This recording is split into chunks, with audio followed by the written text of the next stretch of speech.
नमस्कार दोस्तों, शरण क्लासेस में आप सभी का स्वागत है। आज इस वीडियो में मैं आपको यूपी ट्रिपल एससी की नई वैकेंसी के बारे में बताने वाला हूं, जिसमें कि टोटल 455 सीट के लिए वैकेंसी निकाली गई है।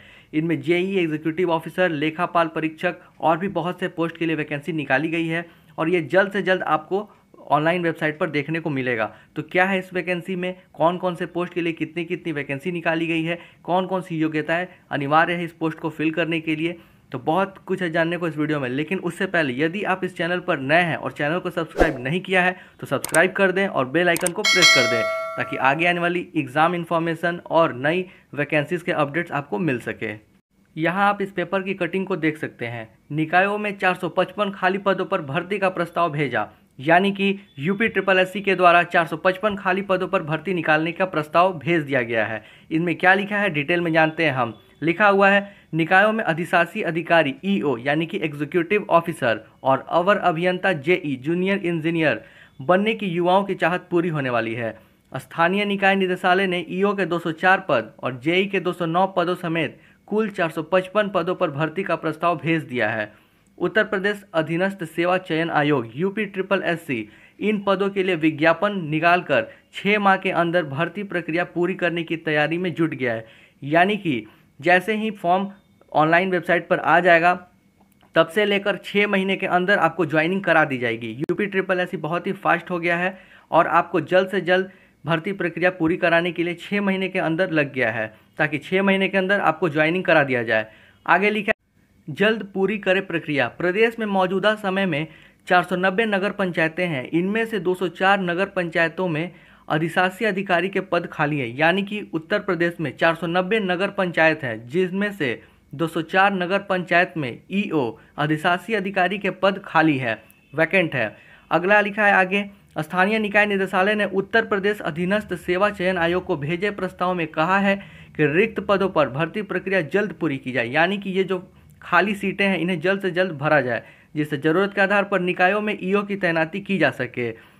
स्थिति यह है कि ज़रूरत के अनुसार अधिशासी अधिकारियों के न होने की वजह से कुछ अधिकारियों को 2-2 नगर पंचायतों की जिम्मेदारी देकर काम चलाया जा रहा है। यानी कि एक ईओ अधिकारी यानी कि एक अधिशासी अधिकारी को 2-2 नगर पंचायत में काम करना पड़ रहा है, जिसकी वजह से काम में काफ़ी बाधाएं आ रही हैं, विकास काफ़ी प्रभावित हो रहा है। ऐसे में इन पदों को भरने के लिए आयोग ने तैयारी शुरू कर दी। यानी कि 204 नगर पंचायत जिनमें कि अधिशासी अधिकारी के पद खाली हैं, इन्हें जल्द से जल्द भरने की प्रक्रिया शुरू कर दी गई है। अब जान लेते हैं कुल कितने पद के लिए वैकेंसी निकाली गई है, किस किस पोस्ट के लिए कितने कितने सीटें हैं।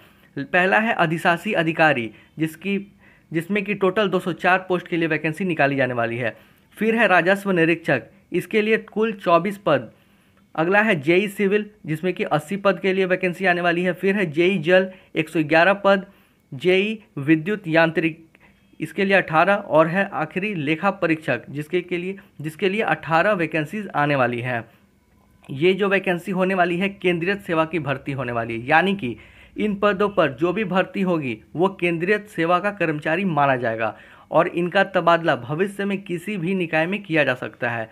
यानी कि वर्तमान में जैसे कि निकायों में अकेंद्रीय और केंद्रीय सेवा 2 तरह के कर्मचारी की तैनाती होती है। तो ये जो वैकेंसी आने वाली है ये केंद्रीय सेवा की भर्ती होगी और यूपी ट्रिपल एससी करेगा भर्ती, आवेदन होंगे ऑनलाइन। ये जो वैकेंसी आने वाली है ये यूपी ट्रिपल एससी के द्वारा निकाली जाने वाली है।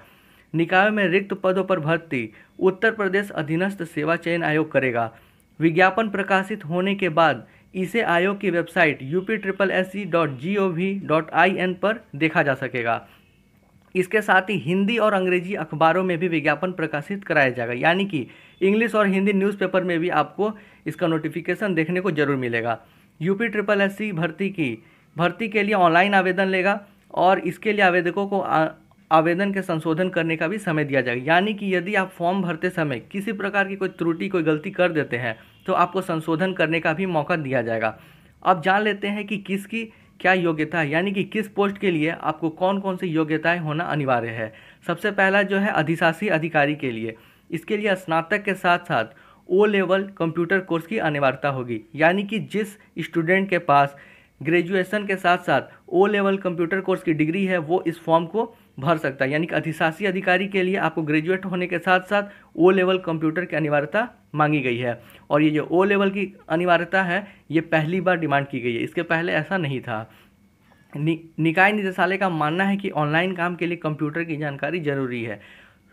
आगे है जेई पदों पर भर्ती के लिए डिप्लोमा वाले पात्र माने जाएंगे, यानी कि यदि आप जूनियर इंजीनियर का फॉर्म भरना चाहते हैं तो आपको उस ट्रेड में डिप्लोमा का डिग्री होना अनिवार्य है। फिर है राजस्व निरीक्षक। राजस्व निरीक्षक का फॉर्म भरने के लिए आपको ग्रेजुएट होना जरूरी है, स्नातक मांगा गया है। और लेखा परीक्षक के लिए बीकॉम वाले पात्र माने जाएंगे, यानी कि जो student BCom subject BCom honours के थ्रू ग्रेजुएट हुआ है वो लेखा परीक्षक के लिए फॉर्म को फिल कर सकता है। और यदि बात करें हम इसके भर्ती के लिए 21 से 40 वर्ष की आयु वाले पात्र होंगे, यानी कि न्यूनतम 21 वर्ष और अधिकतम 40 वर्ष की आयु अनिवार्य की गई है। और इसके साथ ही साथ लिखा है कि व्यवस्था के आधार पर आयु सीमा में छूट और आरक्षण का लाभ मिलेगा, यानी कि आपको पता ही है रिजर्वेशन के अनुसार एज में थोड़ा छूट प्रदान किया जाता है तो वो नॉर्मल रहेगा। तो दोस्तों आप लोगों ने ये पेपर की कटिंग को देख लिया, सारा इन्फॉर्मेशन मैंने आपको इस वीडियो में बता दिया है कि कौन कौन से पोस्ट के लिए कितनी कितनी वैकेंसीज आने वाली है। और ये वैकेंसी आपको जल्द से जल्द नेट पर देखने को मिलेगा, तो नेट पर चेक करते रहें और साथ ही साथ इस चैनल को सब्सक्राइब भी कर दें ताकि जैसे ही कोई नई वैकेंसीज कोई नई अपडेट आए मैं आपको इन्फॉर्मेशन दे सकूँ। और इस चैनल को जरूर से जरूर सब्सक्राइब करें और अपने दोस्तों को भी शेयर करें। तब तक के लिए bye and thank you for watching this video.